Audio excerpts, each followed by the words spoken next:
welcome back to another episode of the Crazy Stupid Marketing Show, the show where we talk about all the crazy stupid stuff that people do in marketing and how to not do crazy stupid stuff. But what is crazy stupid stuff, you might wonder? Well, our definitions of crazy and stupid on this show are crazy being the things that you do over and over again, expecting a different result, and stupid being the things that you're only doing because someone else told you that you should, and you don't have a good reason why you are doing them. So these are the types of things that we explore on the Crazy Stupid Marketing Show, but we don't like to do a normal exploration of things because that would be boring. We don't do boring here on the Crazy Stupid Marketing Show. We do outside of the box. So if it is your first time joining the Crazy Stupid Marketing Show, there's a very important thing that you need to know about the show, is that it is by nature generative and emergent, which is to mean that we do not know where we are going today in the conversation. It is going to find its way, and we are going to find super interesting things along the way. So if you are down for an adventure like that, then you are in the right place.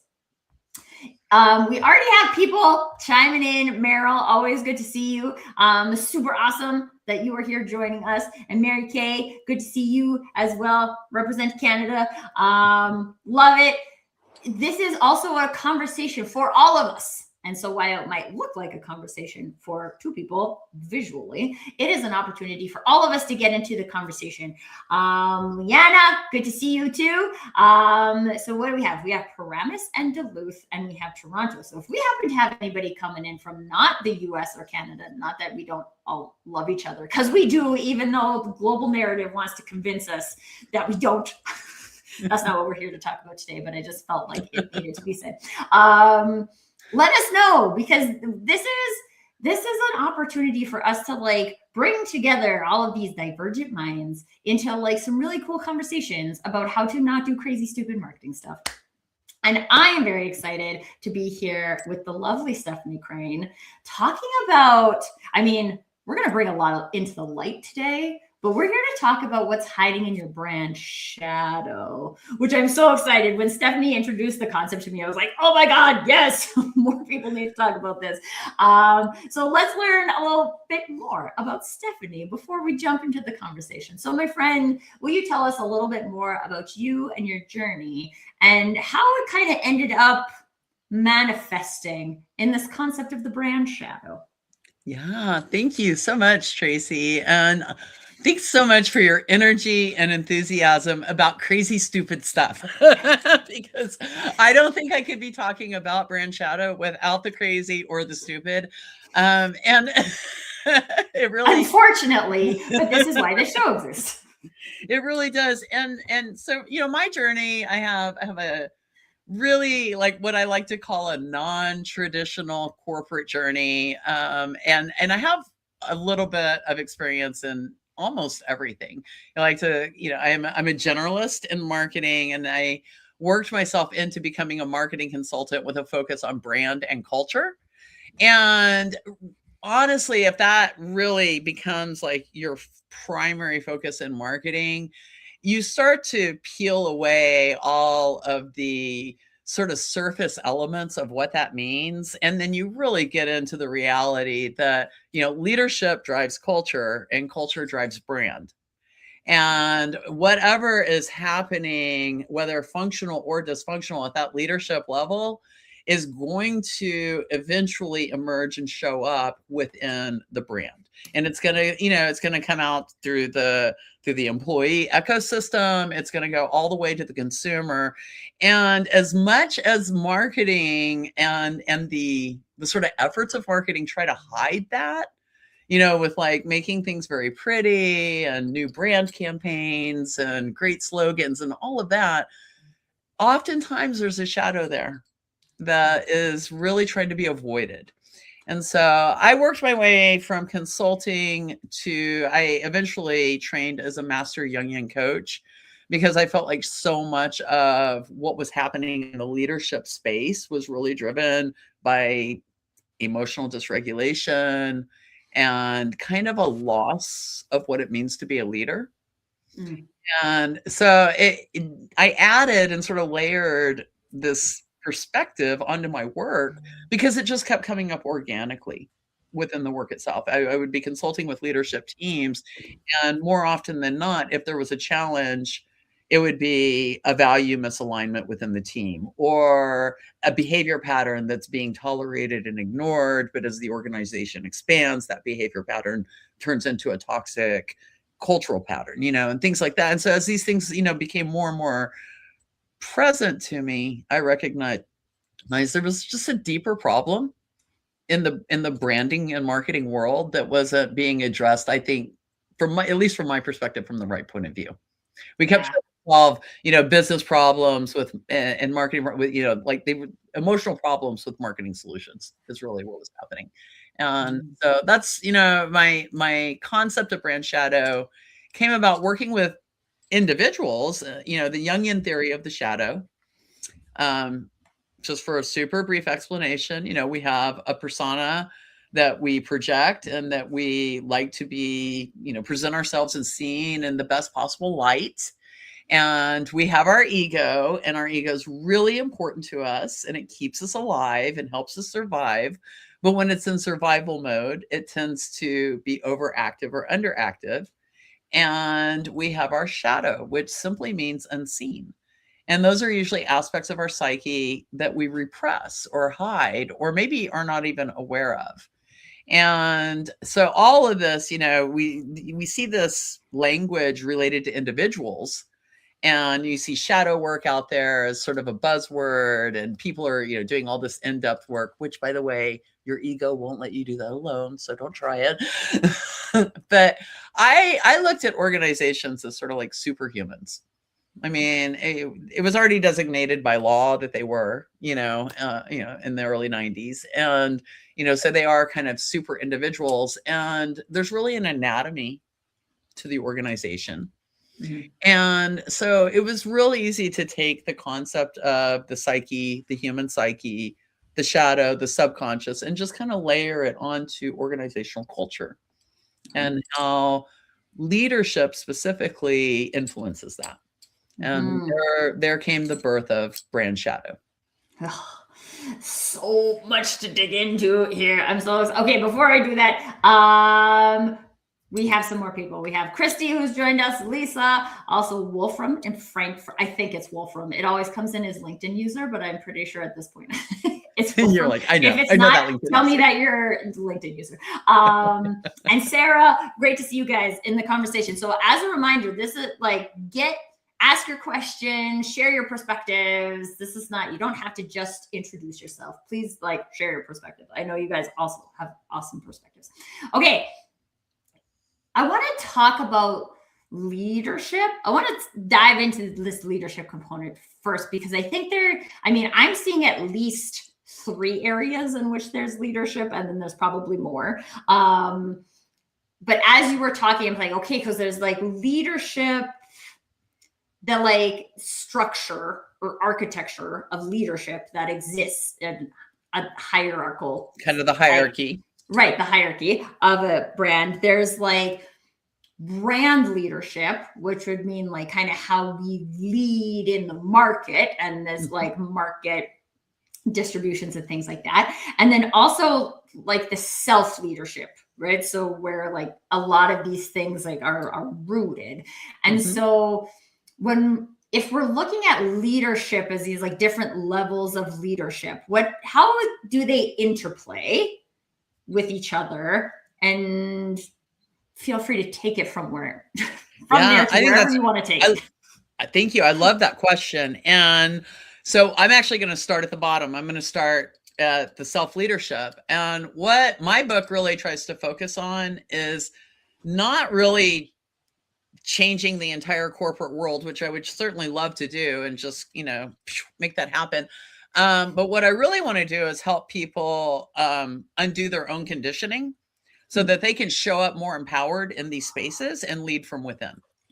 Because we do absolutely exists in a hierarchical structured sort of leadership society, right? The way that we structure leadership in most cases, although in my book, I do cover different forms of sort of hierarchy and different organizational structures that can happen that are not all necessarily top down.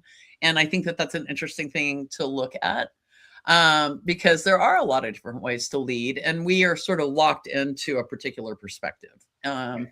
So yeah, I think that that leading from within is the most critical component, because most of us, we all have our own individual shadows that we're dealing with, right? And a lot of that shadow conditioning is one, it happens at a very, very early age. And it often takes a lot of self-awareness and a lot of just interpersonal development to sort of work through those and become aware of those shadows. And we don't realize how much they're impacting us just in our day-to-day interactions with the people around us and work situations. And so a shadow, for example, in a corporate environment might be not speaking up when you know something's wrong because you're repressing your voice, right? You're going to stay hidden. You're going to keep your head down, and you're going to live in that space of really, and what's happening when you're doing that is you're not speaking up about something that's probably value driven. You're seeing something happen that's wrong, and you know it feels wrong, but then this is my job and I have a paycheck and my family and all of these other things, factors that are very important. They're not insignificant at all. They're very, very important. But the challenge happens is when this element keeps happening over and over again. You keep repressing that value, that need to express, right? Or that need to align on an ethical level for yourself.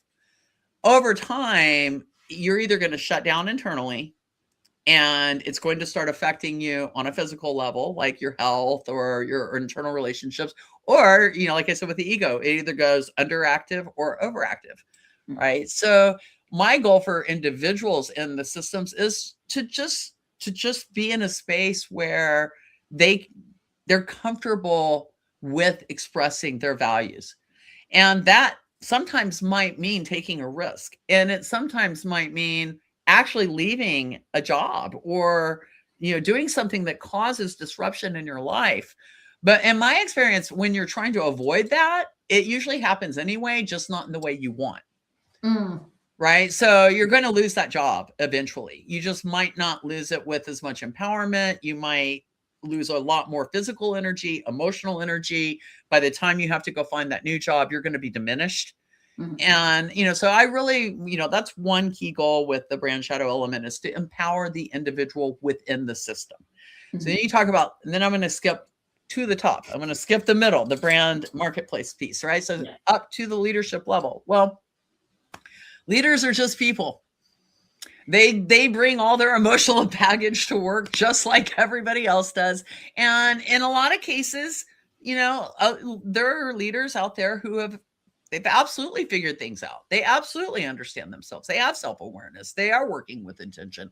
They are thoughtful, and they're doing things, the way that they believe is the right way to do something. And yeah, I respect that. I've said many times, like, I respect value alignment. What I don't respect is when a leadership or an organization or a brand says, hey, we value innovation, but we only hire micromanagers and don't want anybody to ask questions. Okay, like I have a problem. Like, I would rather you just say. It's exactly what Wolfram is saying in his comment, but that's also the role of strong leadership, to create the safety. It's exact psychological safety. And it's way more honest, because here's the thing. If you say we value innovation, but you don't value innovation, when your recruiters, when your HR team goes out to hire, guess who's going to apply? A whole bunch of innovators. And they might get hired and come into an environment where they become immediately disillusioned and miserable. Because they're not allowed to actually innovate, right? Like, so it's like, it's dishonest. I have way more respect for the organization that says, we don't give a shit about innovation. Just do the job. Just shut up and work. At least you know who you're working for, right? Like, I much rather you tell me exactly what your values are, and then I can make an informed decision. I can decide how emotionally invested I'm going to be in this. I can decide, hey, yeah, you know what? Maybe I do just want to go in and put in a 40-hour shift and walk away and not care. And you've given me permission to do that because the value alignment's there. So what I see as a brand shadow often stems from leadership not really honoring values and then trying to pretend that they do. So it's a little different than with the individual, because with the individual, we're really often not aware of our shadows. Like we get to this point where we're like, why is it not working in my life anymore? What's happening? I don't get it. I keep doing it. It's not working. And it's like, oh, it's that, and somebody usually has to give you some perspective and help you with that. But with businesses, it's a little more like, yeah, HR knows what the shadow is. Okay. It's not.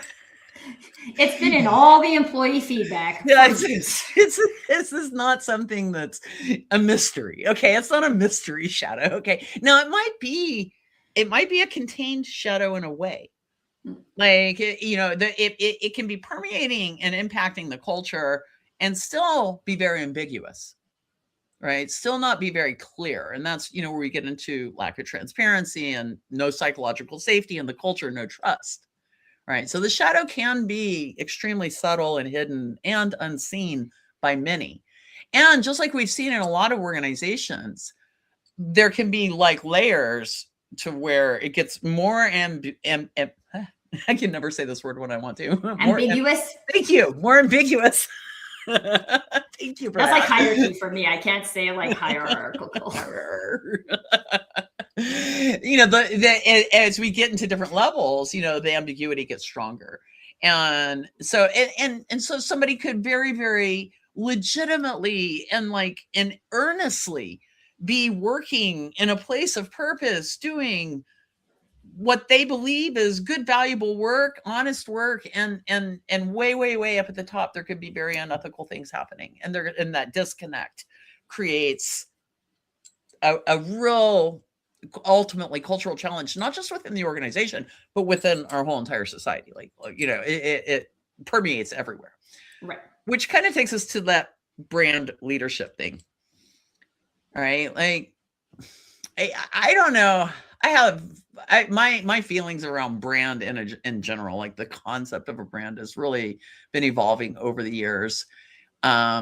Especially as we see so many things breaking down in terms of there's so many walls, we went from a period and, historical period, like of brands that could be like hyper controlled, crafted, cultivated, manufactured. You only see exactly and if something goes wrong, there's an entire team that's able to control the image and, this individual or whatever's happening. And then, we move into the transparency of the internet, even things, just like simple, like public reviews, that used to not be present. And so now you had to sort of manage public perspective. And I would venture to say that there was a period in time where some organizations had enough hubris to think that they didn't have to care about that at all.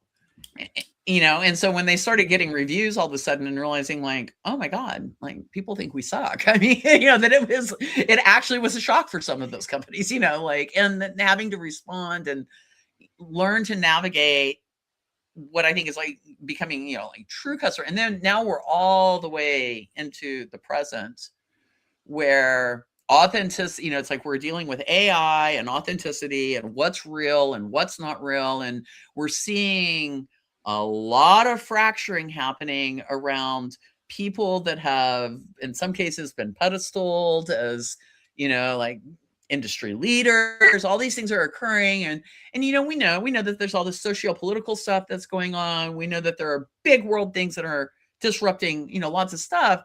So then how do we deal with our brands, these, these elements and our relationship with the people? And it's really coming, I think, more and more down to just pure authenticity. Just, are you real? Just if I get on the airplane, is the door going to fly off? Well, and I think that to me, and like, I've been referencing this a bunch, and I mean, market research surveys of this nature are always funded by somebody who has a reason to fund it, right? So like to keep in mind, but Edelman just released their trust barometer for 2026, and it says 7 out of 10 people are either unwilling or hesitant to trust other people who don't share their same values, beliefs, culture, and problem solving associations, right? And so, I mean, I probably need to do a whole. That's probably a whole episode panel. right Yeah, there. we need a separate episode with a panel to like talk about that, because there's a whole bunch of danger that's associated with that. But at the same time, it's demonstrating how important trust is. And there's a lot of businesses who have built their business on like easy access to product, right? Like fast delivery and these types of things. And like, if you have built that trust over time, then you're probably okay. But if you're new in the market and you don't have any trust and you don't have enough of those internal practices to even be generating like employee trust in your brand, then like there is not a very defined path to success right now without including trust in that category. And Wolfram is sharing really interesting perspective on this here too, about the hiring topic, that the subtle danger is that the shadow brand signals how it actually works, right? So you might see values on a website, but the shadow brand signals how it actually works. Yep. And so the people you're dying to hire never actually show up in the first place, right? If they're smart, they won't. Right. I mean, that's well, and I always think about like, I remember when Tesla released their like work at the office expectations. And I was like, you know what? I kind of appreciate that they did this, because it's very easy for me to say that is not what I believe. And so I have no desire to work there. And there's a lot of brands that don't have the cojones to like be that honest with things that aren't going to match specific people. You know, I worked with a client one time who they were having a persistent marketing team turnover every 14 to 18 months, their entire team, right? Leadership, all admins, everybody, like, we're out of here. And I had worked with them as a consultant, as a marketing consultant, like not even related to hiring or anything of that nature, just to work on specific projects off and on for several years. And the you know, one of the C's of the company calls me up and he's like, Stephanie, just give me I know you're direct, just tell me what you think. Yeah. And I'm like, well, what I think is you want this, your organization wants the status of having like a CMO or a marketing director, but your functional needs are for a marketing manager. That's what you need. And I go, let's pull out your job description right now. And we pull out the job description. I go, this description is looking for somebody strategic and you need someone tactical. And he goes, Stephanie, I don't think so. I don't think it's looking for someone strategic. I go, you use the word strategy 15 times. Okay. You are asking somebody to manage a $2.5 million budget. I'm like, and here's the problem. They literally would recruit people from across the country who had, you know, storied careers and were industry experts to come in and literally take note, and to their language, take notes and make pretty pictures. Their language. I'm like, what you need. And ultimately I helped them rewrite their description. I gave them clarity around why they needed what they needed. And the shadow for them was the status. You know, they needed the status issue of like, oh, we need a marketing director. It's like, you don't. Your business runs on its own. You're not marketing to anybody. You know, it really is like, you need a communications person. That's it. And so then we redid and you know what? This was 3.5, 4 years ago. They have the same person they hired. They have grown them they hired a almost fresh out of it, not quite, but a very young marketing person. They trained them from within. They grew them, they developed them, and they now are starting to grow a team and it's starting to function. But it was that. And he said, you know, like it was a free 30-minute call where I was like, look, you suck at your job descriptions. I mean, like, it's that simple. Like, you're hiring. We could do an episode on job descriptions in the marketing industry too, because they're But what it really came down to were the values they were putting out there and what they were saying they wanted absolutely didn't align with what they needed. And so they were making a lot of people miserable and themselves for years. This went on for years before they figured out how to solve this problem. And the core of the problem was just, again, not seeing something that was very simple and true. And it wasn't that they hadn't been told before. Every single person that left and quit told them exactly what the problem was, right? That's another big problem with like core leadership. They don't listen to the people in their organization. They think they're being lied to. And in reality, most people are actually pretty honest. Most people will actually say, hey, this sucks and this is why.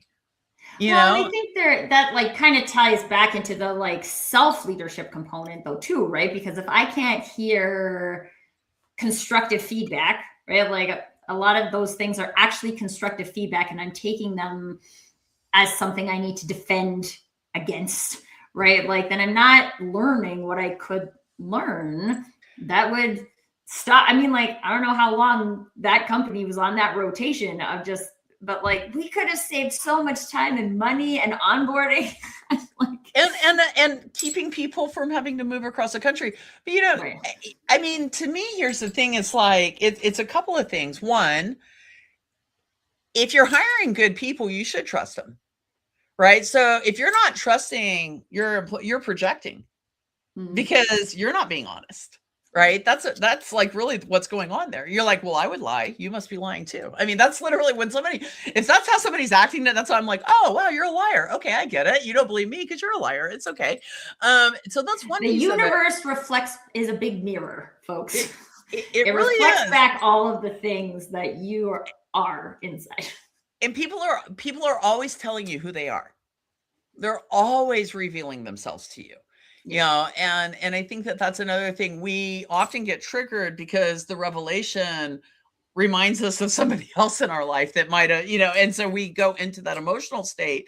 But if we can just be observant and just sort of watch somebody and you can see them as their minds are like constantly, you know, trying to work through what is the strategy that's going to like actually get my way. How am I going to, you know, get my way in this, you know, manipulate through this situation? And that happens a lot in the corporate world where people just won't be direct. Right. They're afraid to, you know, conflict is like, I was at a management training meeting one time and there were like 30, it was a good company because they did management training. I'll just say that, right? Like they did management training and they did it quarterly and it was like all new managers quarterly. Great. And we'd go through a full day. And I'll never forget that, like the very beginning of the training, the woman comes in and she's like, who in the room enjoys conflict? And like my hand like shoots straight up and then I look around, I'm like the only person here. Like, yeah, you learn things about yourself. It's like, well, and it's also like not something you like, if there is no conflict, it has been scared out of people. Yeah, so it's not because there's not actual conflict, it's because people are too terrified to actually, yeah. Yeah, I was raised in sports and I was raised in competition, and conflict is like an exciting aspect of problem solving, right? Like, I mean, if you're going to ask me, like, do I love getting to like a fist fight or, you know, being like, no, I don't, like, I don't want that, you know, but just conflict. I mean, no, it's fine. You know, like, let's work it out, you know, and that's sort of, to me, it's an entryway into discovery. Like, to me, that's always conflict is the entryway into discovery. And just most people are afraid of it. They're just afraid. They're just flat out. They'll do literally anything to avoid it. Which is funny. I like, the like use case I'm thinking of right now is like our conversations at home every day about dinner. Like, nobody wants to answer this question, yet we have to answer this question. And every time someone asks the question, nobody, like, I started answering it like, I would like for someone to magically come up to the answer with this question. That's not me. But that's not what happens, right? But there's, when you create the space to like have that levity with the like, I don't want to decide and you don't want to decide, but we have to decide. So like, how are we going to decide this for today? Right? Like, it can be not quite so hard. This is totally a side note. I have a culinary chef degree and I love food. I'm passionate about it. And I'm going to just tell you two things. One, you don't have to answer this, but as corporate mystic, my immediate thought is, are they both Libras? Because Libras can literally never decide what to eat. No, I have an Aquarius and a Cancer. Oh, okay. And I'm a Gemini, so you figure out what that means. Okay, that's a lot. So this is what my next thing was. Y'all need a fun food wheel of fortune. Just sit down, come up with like your favorite 50 meals, and then just wheel of fortune. We have a list of like the meals, and so we like list it, but that's way more turn fun. it into a game. Oh my god. Totally anytime something is like stressing you out, gamify it and it will be fun. I promise. Like, it's the best way. I didn't know this is what I was going to take away from the conversation today, but I'm so excited. Okay, but back to the topic at hand, because Mary has a really great question here. Yes. So let's bring it into the conversation. What happens when each strategic business unit has organically created different shadows? Brilliant question. This sounds fun. Yeah, it's honestly, the larger the organization you're in, the more you're going to have microcultures. Right. And some of those microcultures are really healthy. Like, I talk to managers all the time that are the buffer managers that are taking all the heat, and usually they burn out really fast, and I try to really help them, but they're taking all the heat so that their team can really function in like a cool microculture where they can get work done and be productive and not hate their life. But just like you can have those positive microcultures, you can have microcultures that are very siloed, very segmented. And it really does, like if you're working with someone like Google or a giant organization, you're really going to have more impact working at that micro team level, like one team at a time, and oftentimes, and I've seen it happen. I worked for an organization that was mid-sized, and this was internal. This wasn't even as consulting. This was internal. I came into the environment, it was very siloed. And this is a true story. It's actually, I write about it in my book. And it is, my team, I had got to hire and build a marketing team from scratch, which was kind of rare and very fun. And we were a great team. We were building processes. We were doing really good work. And then I get called in, not by my boss, but my boss's boss's boss. This is the SVP of the entire business unit, calls me into her office one day to convey some feedback. And she tells me she's getting complaints that my team is expressing too much joy. And the office environment, it's seen as disruptive, not because we are being like actively disruptive, like we're being too loud or we're creating like that kind of distraction, but that people can't believe that we're being productive and happy at the same time, because the culture of that environment was not joy. It wasn't. It was a very siloed. It wasn't even fear-based. It was like aggressive. It was a hostile, siloed environment. And so not only were people not used to getting along with each other, I mean, it really was a very silent space. And people were, teams like the product team would actively hide information from the advanced marketing team, and they would actively hide information from legal, and like compliance was like seen as evil, and like everybody was just like hating on everybody, and we were just happy. We were just like, we love our jobs. Like, we love what we do, and we were breaking down silos, and that was another key thing that was happening. So while everybody hated everybody, we were brand new, and we didn't have really a stigma. We hadn't had the opportunity to build that stigma. And none of us came from the industry. That was another thing. We were all industry outsiders. So we were all curious. We were all like, so, when I came into the industry, and I'm like, yeah, the last industry I was in, not only did they not have compliance, but like I questioned sometimes their ethics. And it's like this industry, like compliance, I had to go sit and learn, what is this? But in doing that, I befriended compliance and broke down that silo. And all of a sudden we built a process where it was integrated instead of a bottleneck. Right. And so over time, from that microculture, and that's to answer the question back to, it's like, you do really have to look at sometimes who are the individual leaders and what are their needs, and because sometimes the shadow of the culture is sometimes a little bit dictated not just by the industry you're in, but the industry of your, business, so to speak. So if you're in marketing is going to have marketing shadows, right? Accounting and finance are going to have their own shadows. They're going to have their own cultural issues that are probably actually very different from each other.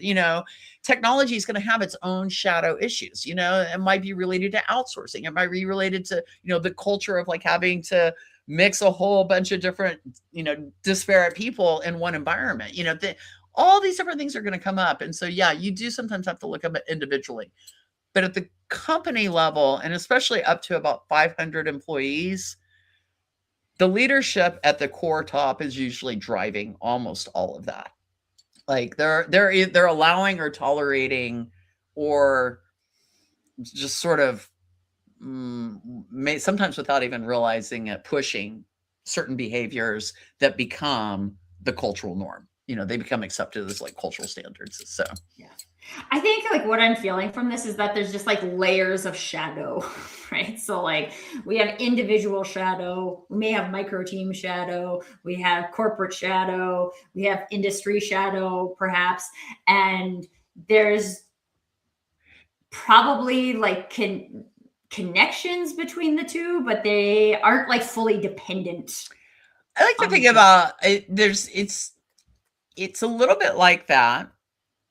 I think that there is some real dependencies that because we don't acknowledge any of this, those things just get ignored in and of them, and creates more fragmentation. That's why you have so much siloed, so much fragmentation, lack of communication, lack of transparency.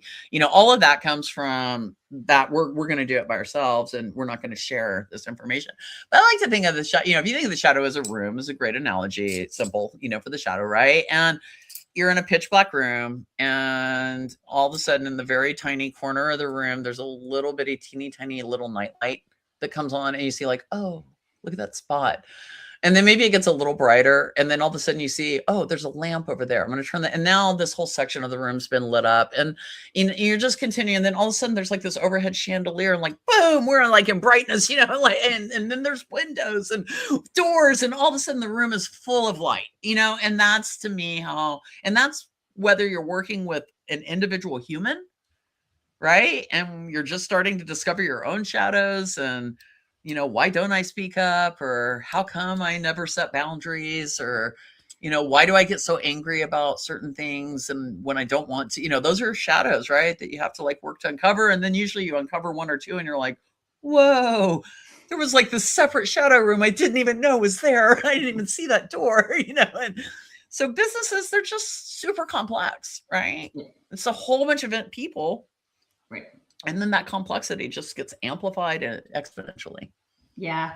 I think the fun belief about all of that is that like once you see a light and you start like practicing turning lights on, then it starts to become easier to turn lights on. So then individuals can go into spaces that maybe don't have a light yet, but then they can be the light, and then the more lights can come on, and there's this like cool domino effect of a light. And so that being said, I'm really interested, and you can like whichever level of leadership that you want to start with or go to or share from, what are some practices that, let's say, individual leaders right now could look at in terms of like kicking off this desire to start turning some lights on so more shadow can be revealed? Yeah, I think that's a great question. And I also like the different level aspect, because the very first, and it's such an obvious thing, but unfortunately without it, there's simply no forward motion whatsoever. And it is simple self-awareness. It is just simply going, this doesn't feel right.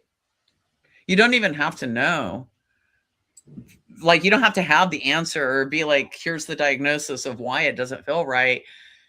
We're so disconnected from our emotions and so conditioned to repress the negative ones and just push through, that just allowing yourself, whether it's leading from within, whether you're a middle manager and you're trying to manage your team, just to just show up and be functional, right? Because right now the challenges that I hear with team management, they're all across the board. And it seems, sometimes insurmountable in certain ways. Learning how we can communicate with each other effectively and how we meet each other's needs, or even identify them while still getting the job done, right? Because there's still that piece, right? That's kind of critically important, right? Although I do also like, one of the things that I see so often that I think people forget is possible is that, like, once you've seen something, then you can go and keep running in your hamster wheel like you didn't see it, but then it's going to be more obvious that what you're doing over there shows up more and more. Yeah. Or likely there's things that we've been doing that have been taking our time that aren't contributing to meaningful activities. And I think it's really important for corporations to create the space for that possibility. You're like, I don't want you just doing stuff to do stuff for 8 hours. I want you to do stuff that adds value to yourself and to the company, right? Like, and if we discover a shadow or a light that can give us more insight into those things, then like, let's lean into that instead of pretending that it's more important for you to just spend 8 hours a day doing something. More and more, and what you're talking about really gets into our overall cultural values. Right. Because this is the system that we've allowed to perpetuate, right? We've allowed this system, and we see where it diminishes us, right? We see where sometimes it doesn't seem really purposeful, but we're challenged with a capitalistic system that right now doesn't feel like it has a lot of guardrails, and also doesn't really feel like will center humanity, right? Which is I mean, that's what we're talking about. We're talking about humans working in systems and working in productive ways. And what does that look like? And how does that affect us at a bigger picture level, right? And again, it's why I always go back to that empowering the individual. And in the book that I wrote, Brand Shadow, I start off and I talk about sort of why we have these perspectives, and to also circle back to your earlier question of like what the second thing that people can do, gain perspective, right? So have some self-awareness, but also ask others, what do you see?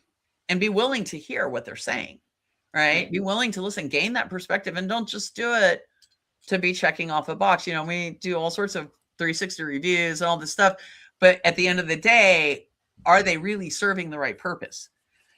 And the problem in the big corporate world, everything becomes so much about, protection of the company, protection of profit, protection of it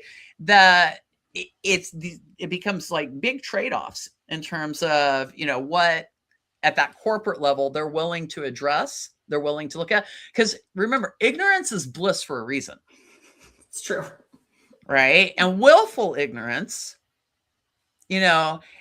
I believe, like your statement, once you see something, you can't unknow it. Like once you know something, you know it, right? You can, that's always say, this is the pain of awareness, right? Is you have it. Yeah, it doesn't go away. Well, and then there's like the practice that comes from that, right? Like when you do that more often, then it also starts to become easier to like hear the feedback and incorporate feedback. And absolutely. And that's what people don't realize is that with that, it's everything is painful at first. Anything you're going to practice is painful at first, right? But you can't get the empowerment without it. Right. There's no empower. You're always going to be disempowered if you stay in that willful ignorance. And so, from that corporate, from the high up space, again, I put them into the category of like things I hope to change, but I'm not going to waste my energy here, because I really deeply believe that just working at, I like to work with entrepreneurial organizations, smaller organizations that have opportunity for change. I like to work on giving solutions, innovative solutions, looking at running your business in ways that allow for flexibility, that I believe that if you plan for chaos, which chaos will always come because it's a natural part of the world, right? Change brings change. If you plan for chaos, it allows you to navigate it when it happens. It's not so much that you can change the chaos. You just are able to navigate and respond to it better, right? And a lot of times what organizations are doing is avoidance. they're just avoiding, in whatever way they're doing that, like they're avoiding the problem, and they're, let's focus on more production. Let's focus on what we can project. Right. And then we'll just try to ignore this and see, a lot. There's that whole risk reward. Like, you look at insurance companies, they have a risk reward calculation for, when something becomes, or like a product recall, for example. That's a better example of, when do we recall this? How many people have to die before we recall this product? I mean, that's a business decision, right? There's not a lot of humanity built into that decision. How many people have to die before we recall this product, right? From a value alignment perspective, as an individual, right, at the very minimum, you need to be aware that you work for a company that does risk calculations like that, if that's something that matters to you. Right. Yeah, and I think there's, so okay, like, can we talk about transparency a little bit before we run out of time? Because I think, we kind of touched on it earlier with people being like willing to admit that they are like this, but I think a lot of times people have these like brand values and they do believe them logically, but they don't have that like deep belief in them, because that is lying in the shadow right now. So then what role does transparency play as we because theoretically we can be not even theoretically, I believe this is 100% going to be the case, but I don't believe in absolutes, is that you're going to find stuff in your shadow that's going to contradict what you've been doing. And Absolutely. So what do we do with that, and how do we handle that from a being transparent point of view if we're also trying to protect our brand? Well, values, first of all, a lot of times we think of values as static, but they're not. They're extremely fluid. What you valued when you were 15 is different than what you value at 25, at 35, 55, whatever.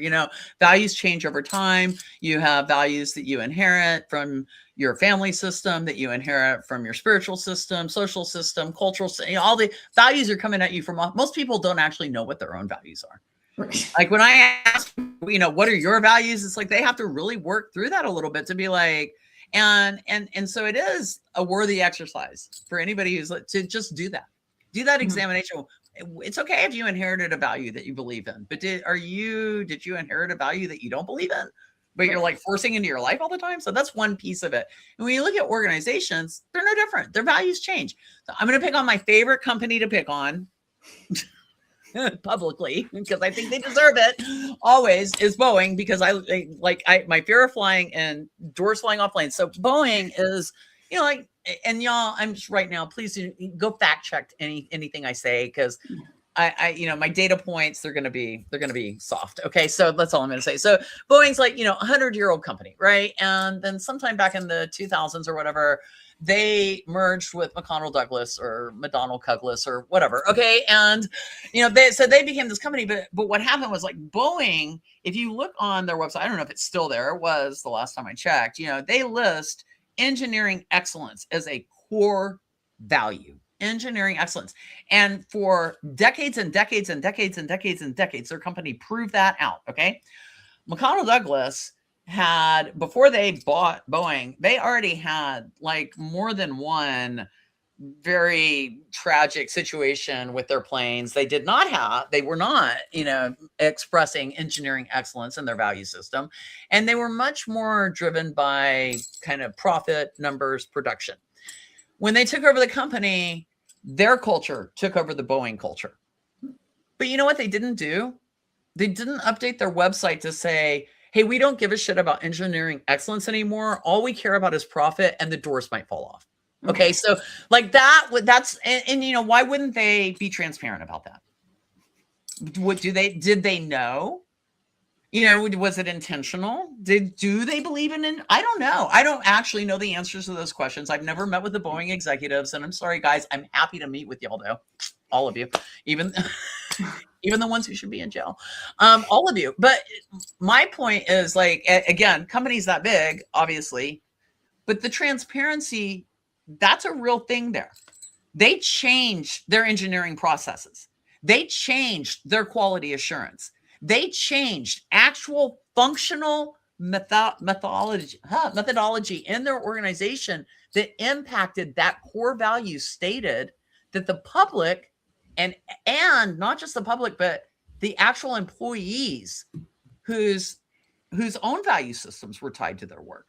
Imagine being an employee at Boeing knowing that somebody would be harmed because of the work that you did, because the quality wasn't cared about, because there was no oversight, because nobody was creating an accountable system that made sure that engineering excellence was actually the value that was being expressed. So to me, that's like a big giant example of like, should they have been transparent and said, this is no longer our core value? I mean, here's the thing that's really interesting about that, because again, I think logically, a lot of people will be like, let's say engineering excellence, because this means like people want to hear that. So I'm going to say it because people want to hear it. It doesn't have anything to do. And then I feel like this is where it gets like tied up in like the marketing communication. Right. Brand, but right? The thing is that it's verifiable that for like 70 years, that was their value. Right. It was verifiable. And that's why I use it as an example specifically, because when they merged, their culture, remember, leadership drives culture and culture drives brand. So when they merged, their culture changed at the leadership level. What the leadership valued in that merger changed fundamentally. And they did not value that. Now, logically, no, they're going to change that. They're going to sit there and say, yeah, people want, but then that right there shows you the shift in the value alignment, right? Because did the employees stop valuing that? Did they stop valuing, like at some point they made decisions that were financially driven decisions to reduce oversight, to reduce quality control, to reduce, there were so many things that happened that are proven. And those are leadership decisions. And it exposed a huge shadow for the organization that was hidden for a very long time, like for a very long time. And then all of a sudden it's very, very transparent, whether you want it or not. That's the thing, whether you want it, the transparency will come about because we're in a day and age where everything is available. Yeah, that's true. And I think that maybe historically that wasn't true because the spread of information wasn't nearly as fast and nearly as global. But now, like, this is something that individuals, departments, companies need to take into consideration. And one of the things that you mentioned at the beginning was this historic kind of, I called it like brand control, right? Which I like. We brand love to think that we can control other people, but like that's not a thing, folks. So we're like trying to control this thing, and we'd have a PR crisis, and we have all of these like ways that we manage that. And there's actually like, I was talking to somebody yesterday about like they had a client, and it was like they had done such a great job like participating in this cleanup, but they couldn't even talk about it because like they didn't look. Higher client didn't want the world to know that this thing had happened. And I'm like, yeah, this is not how it works anymore. Right? Like people know, people talk, and we hear about it.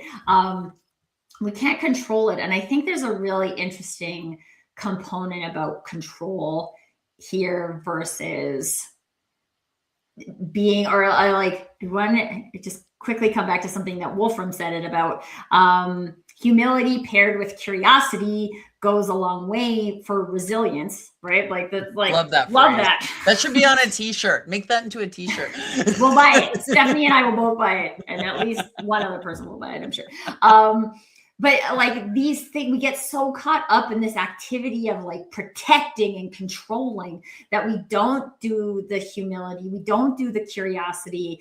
We judge ourselves almost before other people judge us, right? Absolutely. Like, well, I can't say that I gave up on engineering excellence. Nobody will fly with, or no one will buy our planes anymore. So I can't say that. Yeah, but you rather than like buy your planes and then have a tragic incident and then never buy your planes? Well, right? There's always this strategy, right? Like, yeah. Hope is not a strategy, folks. I will say it. I've said it once and I will say it again. But this is like, yeah, and I also want to share what Mary Carey is sharing here.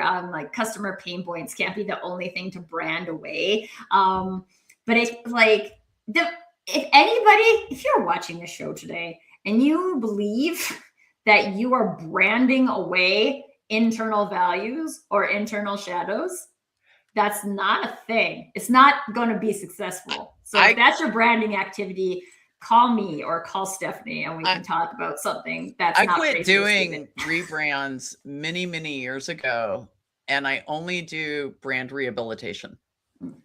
And I'm very direct about what brand rehabilitation looks like. You should only be doing a rebrand if you're merging organizations. I'm okay with a refresh for the right reasons. It's fine. As long as you know you feel like you got some money in the bank and you want to change your logo. Refresh, that's fine. But you know, if you're like BP and you just like destroyed the ocean and you turn your brand into a pretty flower, okay, like no, go away. Okay, like just stop. Your brand away strategy isn't working. And the thing is and we've all, you know, again, in very, very recent weeks, we've seen a whole bunch of personal brands take some real hits. We've seen a lot of people have to resign. We've seen a lot of people have to come clean, have to acknowledge, you know, there's been a lot of things that have been in the hiding that are coming out into the light. And however you want to think about that or look at that, it still comes back to transparency and shadows.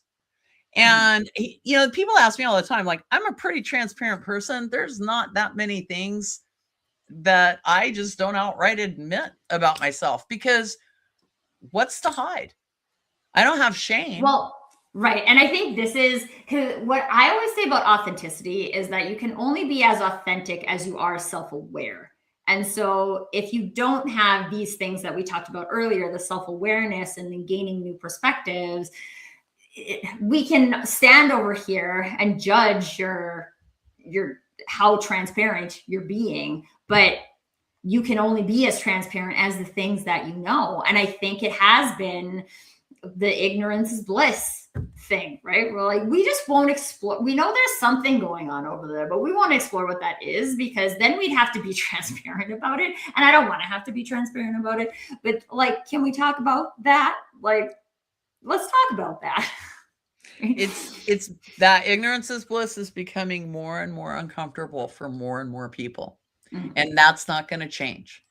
Right. It's only, and especially again, with AI technology being so amplified, with things changing so rapidly, both socially and culturally, the more grounded and authentic people, that's what we're going to attach to. That's what we need. And so the more that organizations can understand that, the more that us as individuals can understand that for ourselves, right? We can create more stability. We don't have to contribute to the chaos. The chaos is there and it's happening, right? But we can decide how we show up in that space. And that includes, you know, showing up at a toxic job. It includes how you show up in your relationships and just how you show up for yourself. Like, it's all relevant. So yeah, I believe that. I totally believe that too. And it, you know, I've been thinking about the song We Didn't Start the Fire like, quite a lot lately, because the whole point is that, like, no, all this fire, it was started like way before us. This is not our fault that this fire is happening. But like, what if we were the ones that decided, I'm not going to actively contribute to that fire though, right? Maybe we didn't start the fire, but I'm also— Are we going to keep it burning? We're not going to feed it any more fuel. Yeah, right? I love that. Over here and do something different. Because I think that is the thing. And we internalize these things about like, oh no, but if I'm feeding the fire, then I'm bad and I can't be bad. I'm a good person. So like, I am not feeding the fire. I'm going to look at all my activities and create other reasons for how they're not fueling the fire. And like, what if instead we just all agreed that we're fueling the fire, but if we choose not to, if we don't want to, then we could look at, well, what are the ways that we're fueling the fire and how could I not do that? A lot of the work I do is helping individuals or teams or leaders move from reactivity to responsiveness. Mm-hmm. Because ultimately, in most cases, we're just simply reacting. Mhm. And so the third thing, after self-awareness and after perspective, I would offer objectivity. Try not to look at everything in such dualistic ways. Everything is not good or bad, right? Everything is everything. And the more that you can look through a lens of objectivity, you can just, be more responsive to the things that need the priority. A lot of times we become reactive and we're reacting to something that really isn't the most important thing. It's just grabbing our attention the hardest. But if we can take a step back, have some self-awareness about how we're feeling, right? What are we feeling about this? Angry, afraid, sad, joyful, whatever it is. Have some perspective, gain some perspective.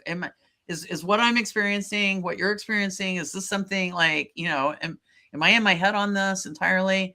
And then some objectivity, like, is it really all bad? Like, where's the lesson in this? Where's the opportunity? What's possible because of this? These are things that we're just conditioned to just avoid. It's just a shutdown. Most of us will just go into ego shutdown and just be like, I have to react. And whatever that reaction is what the reaction is, Mm-hmm. Yeah, I love that. It's just, I live in the land of possibility, right? I think sometimes it drives people nuts because you're like, but wait. And I've even taught my 7-year-old the manner with the horse, right? Like, who is to say what is good and what is bad? Right? Like, things are, and let's do cool stuff. And this is the other thing I think about when we talk about darkness and we talk about light. Like, sure, there might be days where we experience a lot of darkness from the world. There's also a lot of light just popping up, right? Like, there is always a balance, right? There's always a balance of light and dark. And so what if we live into the light? Well, and remember, like, if you stare directly into the sun, you'll go blind, and you can sleep comfortably in darkness. So neither light or darkness are good or bad. They just are. Light is light and dark is dark. And again, how we judge those things and this duality that we live in is like, it prevents us from really experiencing the totality of both sides. There's beautiful things in darkness. Mm-hmm. Absolutely beautiful things, and so, and sometimes light can be very painful, and really, to me, it still comes back to empowerment. If you are empowered and you understand yourself, you trust yourself. That's key. You trust yourself. You trust yourself to be observant and responsive. And that's the best that we can be. We're still going to make mistakes, but ideally we can be objective enough about the mistakes we make that we can learn and evolve in that space. And yeah, I piss people off with my joy and optimism all the time. It's pretty much, that's my t-shirt. I'll piss you off with my joy and optimism. And it's not false, because cynicism kills hope. And if we don't have those things in our life, right, we're really, really diminishing our spirit. And ultimately, our spirit is what is going to push us through literally anything. Yeah. Regardless of what your belief is attached to that. Just at the end of the day, I work not to be cynical. Right. That's it. I'm not a cynic. Well, and Coach Carrie is sharing here too, important to whom? Is it fair to say it isn't important? There's no global is important or isn't important, right? This is where I think, and I am honestly, I'm going to say a lot of days, I feel nervous about the direction the world is going in terms of our ability to hear a different perspective. And remember that hearing a different perspective isn't an attack on your perspective. It's a different perspective. And if we can listen for that, then we could also be in a room with somebody and one person could decide it's important and another person could decide it's not important, and we can appreciate about each other that we're not agreeing on what is important. And yes, in a business scenario, that might lead to a conflict, but it also would lead to a conversation that wouldn't have been had if we didn't identify the conflict. And so again, all of these things operate together, right? And like Wolfram is sharing, binary in a 3D world is sort of funny, right? Like this, yeah. And I don't even, I live in a 5D. Like the way that I look at the world goes 40. There is no time, there is no space. Okay, we create that for ourselves. And, just like this hour and 5 minutes that we've been together has felt like a second. And like, and then, there's been plenty of 5-minute periods that have lasted forever for me. So, I live in that world. And I think that the question of important to who is extremely relevant because it matters to the individual, but it also matters at a universal level too. And while all things aren't universal, like we do need to recognize that we have different value systems to negotiate. We do. And we shouldn't be threatened necessarily.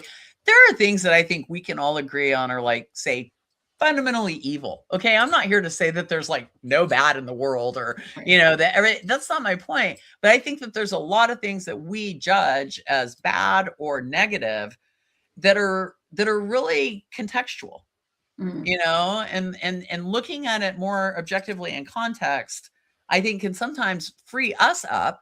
You were mentioning earlier about how we try to control things. And the first thing that always comes to my mind is whenever somebody tells me like, no, I didn't ask them because I knew they'd say no.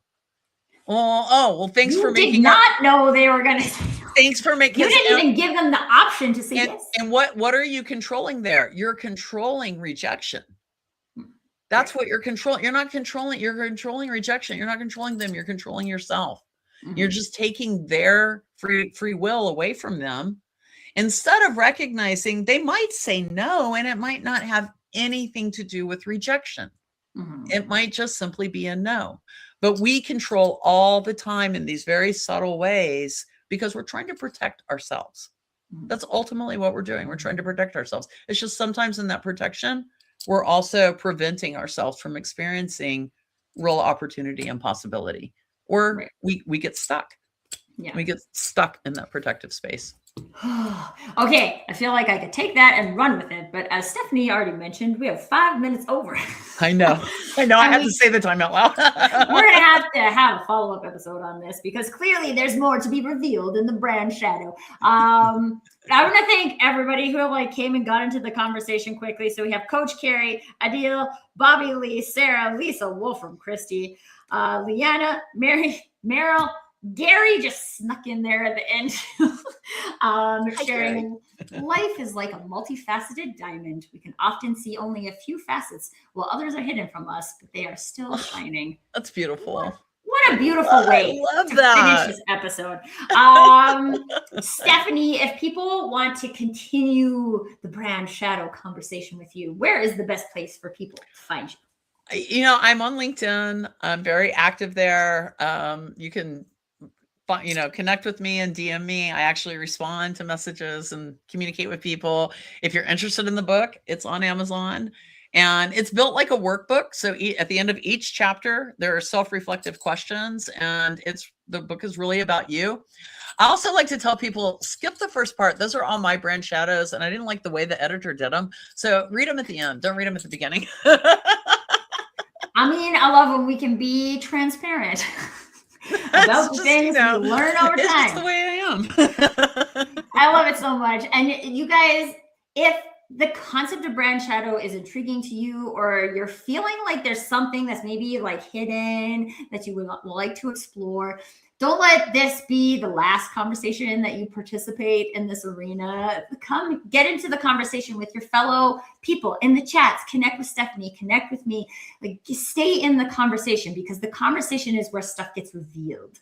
And as Stephanie kind of sneakily mentioned at the beginning, it can't be done on your own, right? We don't see it. We can't probe and pull threads on things that we can't see.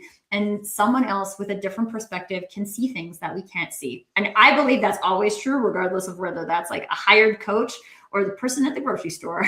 You give them the place to do that for you. So stay in the conversation. This is not the this is the kickoff, not the ending. of the what's Beautiful. hiding in your brand shadow conversation. So, Stephanie, thank you so much for sharing all of your wonderful insights with us today. Thank you to everyone who joined us live. And until next time, everybody, permission to do you. Thank you Bye. all. Thanks, Tracy. Thank you.